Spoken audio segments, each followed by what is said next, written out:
Maoist అగ్రనేతలు DGP Shivadhar Reddy ముందు లొంగిపోయారు. Maoist chief Devji మల్లా రాజారెడ్డి, నూను నరసింహారెడ్డి, బడే చొక్కారావు జనజీవన స్రవంతులు కలిశారు. మావోయిస్టు అగ్రనేతలు అజ్ఞాతం వీడి బయటకొచ్చారని డీజీపీ శివధర్ రెడ్డి తెలిపారు. దేవ్జీ కేంద్ర మావోయిస్టు పార్టీ సెక్రటరీగా పనిచేశారని తెలిపారు. మా కరెస్పాండెంట్ చందు పూర్తి సమాచారం అందిస్తారు. చందు.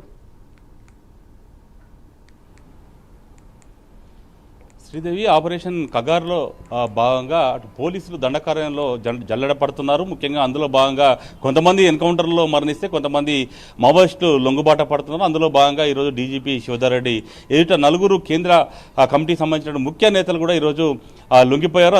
అందులో ప్రధానంగా మావోయిస్ట్ పార్టీ అగ్రనేత ప్రస్తుతం పొలిట్ బ్యూరో సభ్యుడిగా ఉన్నటువంటి తిప్పిరి తిరుపతి అలియాస్ దేవ్జీ అలియాస్ కుమ్మర్ దాదా. ఈయన దాదాపు 44 ఏళ్ల పాటు మావోయిస్టు ఉద్యమంలో పనిచేశారు. ప్రస్తుతం అనారోగ్య కారణాల వల్ల తాను లొంగిపోయారని కూడా పోలీసుల ముందు తెలిపారు. ఆయన ప్రజాస్వామ్య పద్ధతుల్లో ప్రజా పందాల్లో కూడా పోరాటాన్ని కొనసాగిస్తానంటూ కూడా చెప్పుకొచ్చారు. ఇక మరోవైపు మల్లా రాజిరెడ్డి అలియాస్ సంగ్రామ్, ఈయన చాలా సీనియర్ సభ్యుడు, దాదాపు రాష్ట్ర కమిటీ సభ్యుడిగా ఉన్నారు. 46 ఏళ్ల పాటు ఈయన మావోయిస్టు ఉద్యమంలో పనిచేశారు. ఈయన కూడా ప్రస్తుతం అయితే లొంగిపోయారు. ఈయన మాట్లాడుతూ మావోయిస్టు పార్టీ సిద్ధాంతం అయితే ఎప్పటికీ ఉంటుంది, మావోయిస్టు పార్టీ అభివృద్ధి చెందుతున్నట్టు, మావోయిస్టు పార్టీ అంతం కాదు అనేటువంటి అంశాన్ని కూడా డీజీపీ ముందే ఆయన చెప్పుకొని వచ్చారు. ముఖ్యంగా చాలా సీనియర్ సభ్యుడు రెండు సార్లు లొంగుబాటుకు గురై మళ్ళీ అడిలోకి వెళ్ళిన పరిస్థితి. ఈయన ఏజ్ దాదాపు 75 సంవత్సరాలు. ఇప్పుడు ప్రస్తుతం అనారోగ్య కారణాల వల్ల లొంగిపోయానని కూడా ఆయన చెప్పుకొచ్చారు. ఇక మరోవైపు బడే చొక్కారావు అలియాస్ దామోదర్ అలియాస్ జగన్, తెలంగాణ రాష్ట్ర కార్యదర్శిగా ఉన్నారు, రాష్ట్ర కమిటీ సభ్యుడిగా ఉన్నారు. దాదాపు 28 సంవత్సరాల పాటు ఈయన అజ్ఞాతంలో ఉన్నారు. ప్రస్తుతం ఈయనది ములుగు జిల్లా తాడ్వాయి మండలానికి సంబంధించినటువంటి వ్యక్తి. సుదీర్ఘకాలం ఈయన మావోయిస్టు ఉద్యమంలోనే పనిచేశారు. ఇక మరోవైపు నూనె నరసింహారెడ్డి, ఈయన రాష్ట్ర కమిటీ సభ్యుడిగా ఉన్నారు. అలియాస్ గంగన్న అలియాస్ సన్ను దాదా రాష్ట్ర కమిటీ సభ్యుడిగా 36 ఏళ్ల పాటు అజ్ఞాత జీవితం గడిపే పరిస్థితి కనిపించింది. ఈ నలుగురు మావోయిస్ట్ పార్టీలో చాలా కీలకంగా వ్యవహరిస్తున్నటువంటి వారు. వీళ్ళు నలుగురు కూడా ప్రస్తుతం అయితే లొంగుబాట పట్టారు.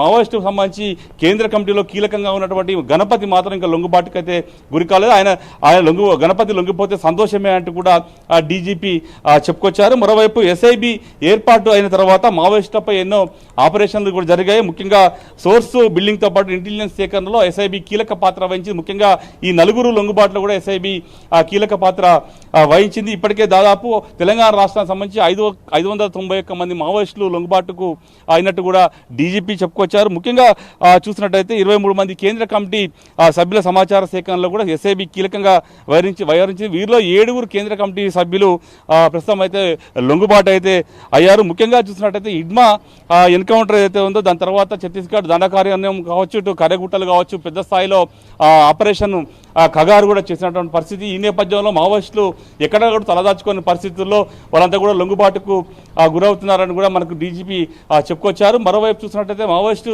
ఉద్యమానికి సంబంధించి పూర్తి స్థాయిలో బలహీన పడిందని చెప్పొచ్చు. ఎందుకంటే తిప్పి తిరుపతి లాంటి పెద్ద నేత లొంగుబాటుకు గురయ్యారంటే ఇంకా పూర్తి స్థాయిలో దాదాపు తెలంగాణ రాష్ట్రంలో 10 నుంచి 11 మంది తెలంగాణకు సంబంధించినటువంటి మావోయిస్టులు ఉన్నట్టు కూడా చెప్తున్నారు. త్వరలోనే వారు కూడా లొంగిపోతారని కూడా డీజీపీ చెప్పుకొస్తున్నారు. మొత్తంగా చూసినట్టయితే తెలంగాణలోనే ఉద్యమం మొదలై మళ్ళీ తెలంగాణలోనే మావోయిస్టు ఉద్యమం అంతిమ దశకు చేరుకుందని కూడా మనం చెప్పవచ్చు. ఎందుకంటే ఎప్పుడో 1960 దశకంలో ఎక్కడో పశ్చిమ బెంగాల్లో నక్సల్బరీ ఉద్యమం మొదలైంది. అక్కడి నుంచి శ్రీకాకుళం వచ్చింది. శ్రీకాకుళంలో పెద్ద ఎత్తున నక్సల్బరీ ఉద్యమం స్టార్ట్ అయింది. ఆనాడు వెంపటాపు సత్యనారాయణ, అదేవిధంగా ఆదిపట్ల కైలాసం అన్నట్టు 2 వ్యక్తులు ఈ ఉద్యమాన్ని ముందుండి నడిపించారు. తర్వాత ఈ ఉద్యమాన్ని కేజీ సత్యమూర్తి, అదేవిధంగా కొండపల్లి సీతారామయ్య ఇద్దరు కూడా పీపుల్స్ వార్ పేరుతో ఉద్యమాన్ని నడిపించారు. ఆ తర్వాత 2004 సంవత్సరంలో ఈ నిషేధిత శక్తులను ఏవైతే ఉన్నాయో, జనశక్తి కావచ్చు, పీపుల్స్ వార్ కావచ్చు, ఇవన్నీ కూడా మావోయిస్టు అనే పేరుతో మళ్ళీ తమ కార్యకలాపాలను ప్రారంభించాయి. పెద్ద స్థాయిలో గణపతి నేతృత్వంలో కూడా మావోయిస్టు ఉద్యమం దేశవ్యాప్తంగా వెళ్ళినటువంటి పరిస్థితి. అప్పటి నుంచి కూడా మావోయిస్టు ఉద్యమం పలు రాష్ట్రాల్లో ఉధృతంగా చేసిన పరిస్థితి. కానీ ఎప్పుడైతే కొంత ఆధునాతిక సాంకేతిక వ్యవస్థ వచ్చిన తర్వాత మాత్రం మావోయిస్టు ఉద్యమానికి దెబ్బ తగులుతూ వచ్చింది. ముఖ్యంగా నంబాల కేశవరావు లాంటి వాళ్ళు ఎన్కౌంటర్లో చనిపోయారు. హిడ్మా లాంటి వాళ్ళు ఎన్కౌంటర్లో చనిపోయారు.